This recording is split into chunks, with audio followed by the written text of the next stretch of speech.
I cannot afford to lend money to an incompetent craftsman drowning in debt. He must repay the full $500,000 by the end of this month.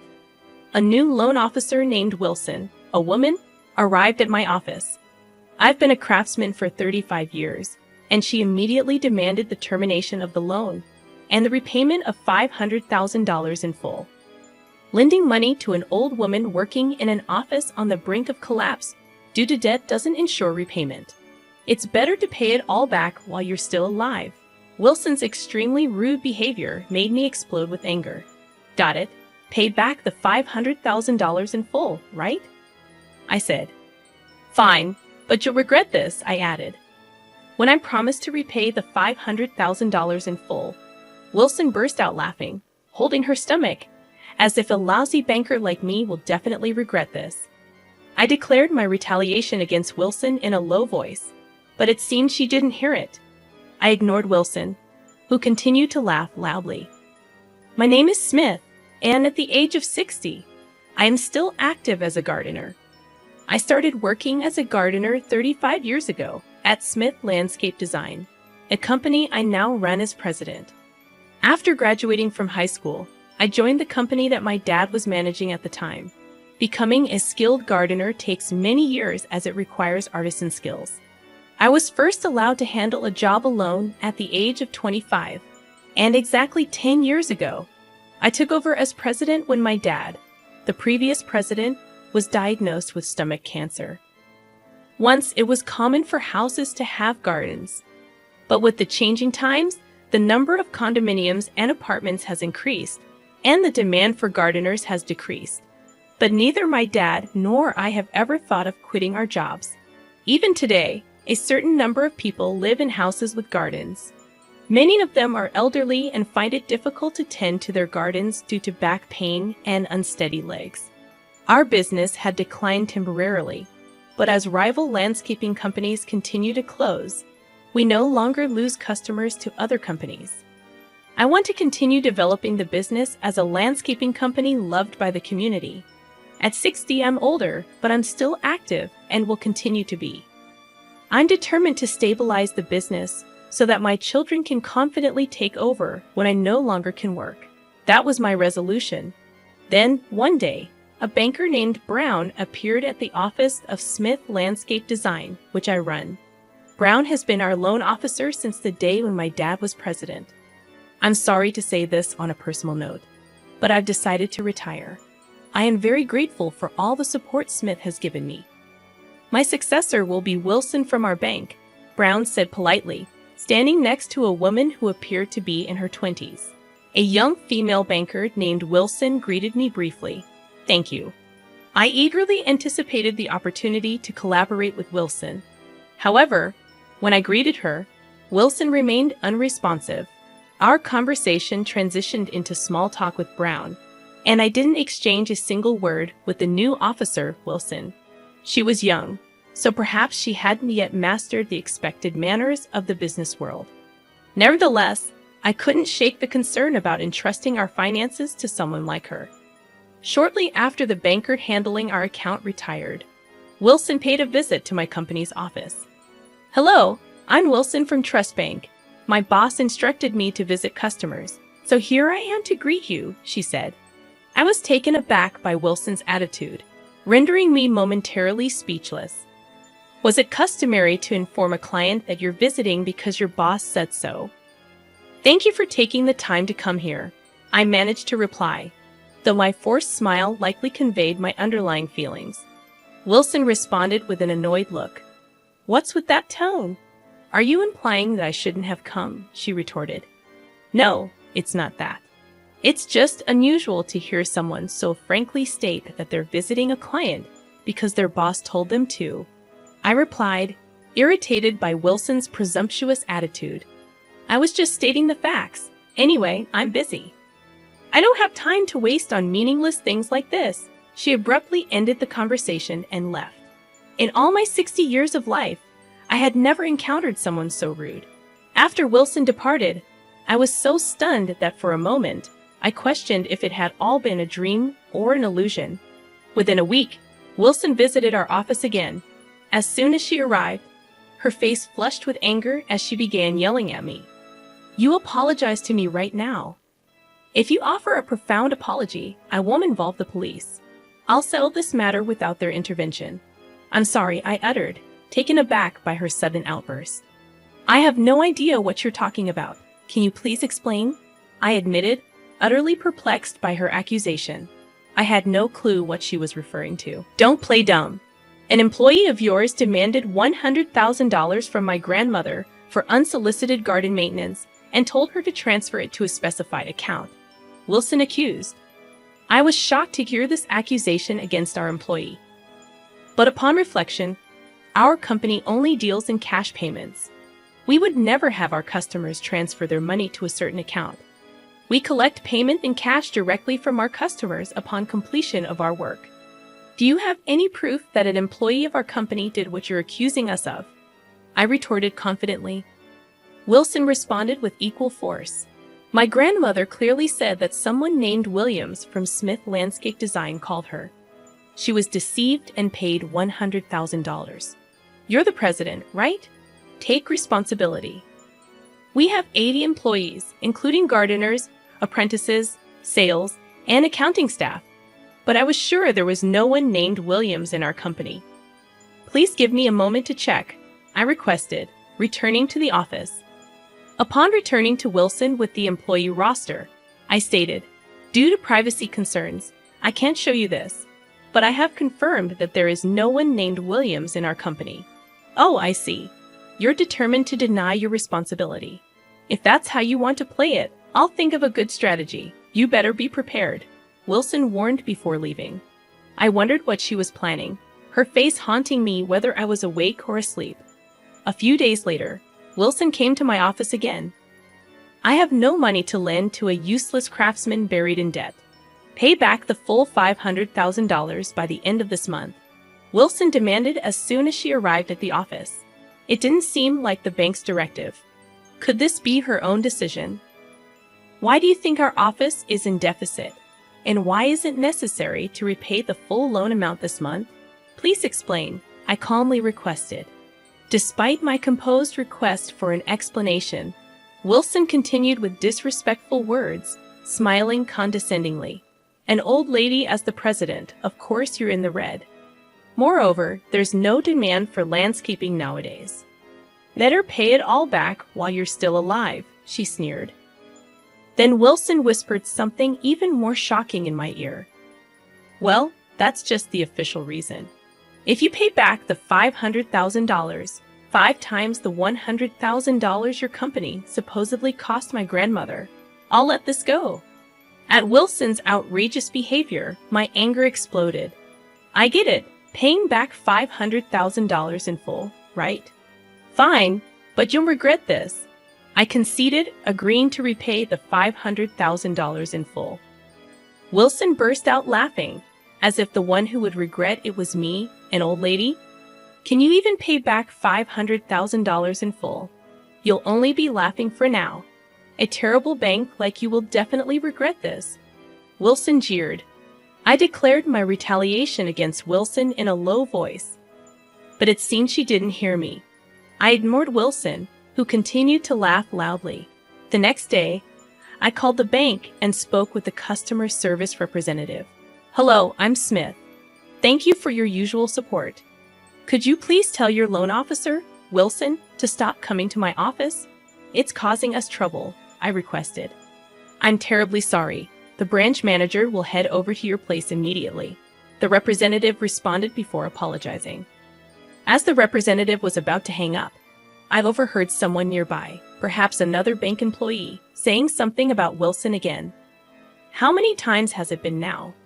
This implied that Wilson might have been repeating similar actions with other clients. Stepping outside the office, I found Wilson waiting for me. "Oh, there you are, old lady. Hiding won't help. If you don't want to be reported to the police, sign these papers right away," Wilson demanded aggressively, presenting documents to terminate our loan agreement. "Is this the bank's decision or just yours?" I questioned. "My opinion is the bank's opinion, obviously. Anyway, a fraud like you has no right to complain. Just sign it," Wilson insisted. I just called the bank. The branch manager is on his way, and I'll sign it then, I replied. Wilson's face suddenly turned pale. What? Why did you call the bank? I thought you were just trying to avoid me by not leaving your office, Wilson stammered, visibly unsettled and looking like she wanted to flee. Just then, a bike stopped behind Wilson. I ushered the branch manager, who had just gotten off the bike with a worried expression, and a resentful Wilson into our office's reception area. I am terribly sorry for the inappropriate behavior of our staff member Wilson. It's inexcusable. The manager apologized politely, then glared sharply at Wilson. Why would you do this to one of our most valued customers who has always supported our bank? But this person is a fraud.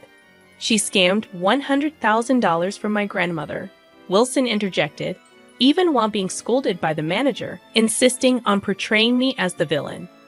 I explained everything to the branch manager about Wilson's actions. The manager then said to Wilson, "If you heard your own grandmother was scammed, would you go straight to the scammer to complain? Wouldn't you normally report it to the police first?" I was too distraught to think clearly. If your own family was scammed, could you calmly report it to the police without hesitation? I bet you couldn't, I challenged Wilson. Her defiant attitude made the manager sigh deeply. If you check the customer's information, you should see that Smith is a valued customer. Plus, if there's no one named Williams on Smith Landscape Design's employee roster, it's possible that an outsider pretended to be an employee and made the call, I explained. Wilson seemed to finally realize the possibility of an outsider's involvement. Her expression suddenly changed, and she fell silent. We confirmed Wilson's grandmother's name and address, but there was no record of any landscaping request from her. Moreover, her grandmother lived in public housing. Unless the local government specifically requests our services, we would not perform any work there. In any case, shouldn't the first step be to report it to the police? I suggested. Wilson flinched at my words but ignored them, looking anxiously at the branch manager. It's unbelievable an outsider did this, but it's just a $500,000 loan termination. It's not a big deal, right? You make a fuss over your grandmother being scammed out of $100,000. But you think terminating a loan 5 times that amount is no big deal, Wilson argued. The manager's glare seemed to make Wilson realize it was best to stay quiet. She said nothing more.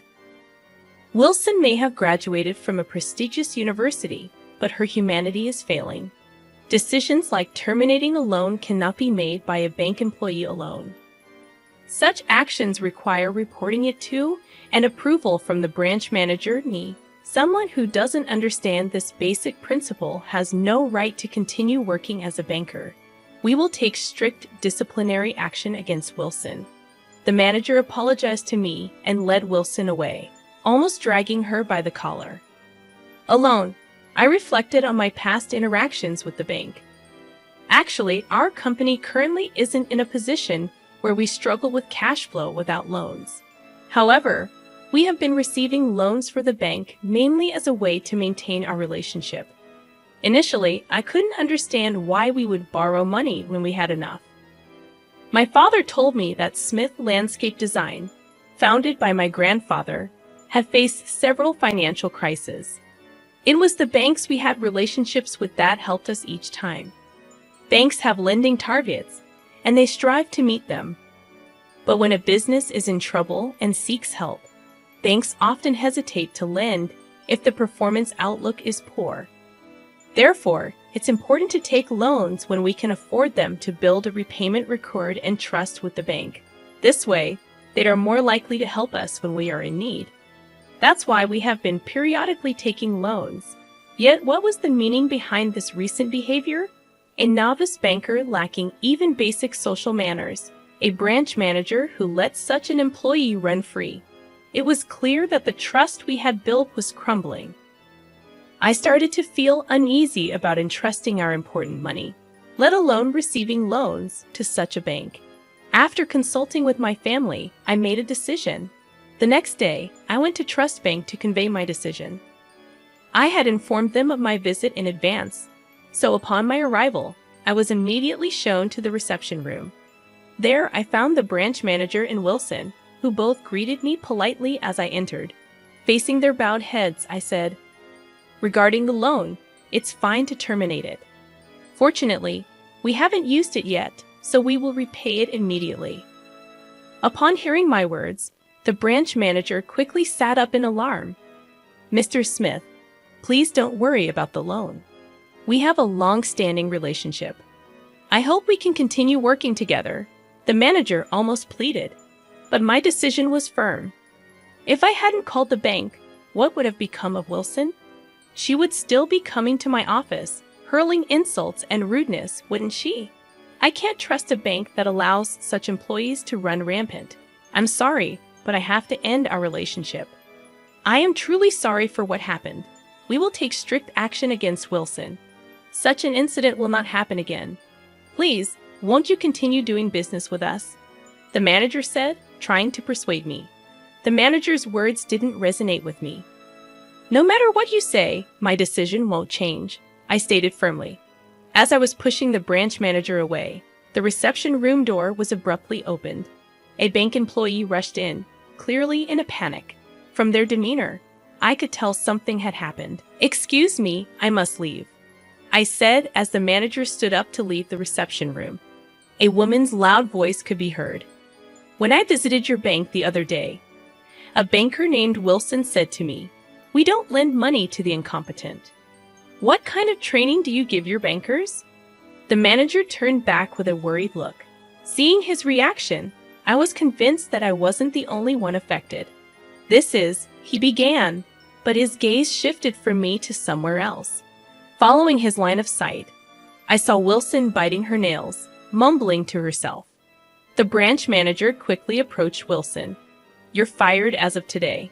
Get out of here right now," he said, pointing to the door. It seemed unexpected, and Wilson, her face turning pale, stared intently at the branch manager before suddenly standing up. Then, with a fluid motion, she made a deep apology. "Please don't fire me. I beg you," she pleaded, but it felt hollow. It was fortunate for us that we didn't rely on the loan, but many businesses must have been seriously affected. Though Wilson didn't have the final say, the thought of businesses being troubled by someone like her was distressing. "Do you have any idea how many valued customers we've lost because of you? Your dismissal is the only option. Please give me another chance," the manager argued. "Enough. You're fired," he finally said.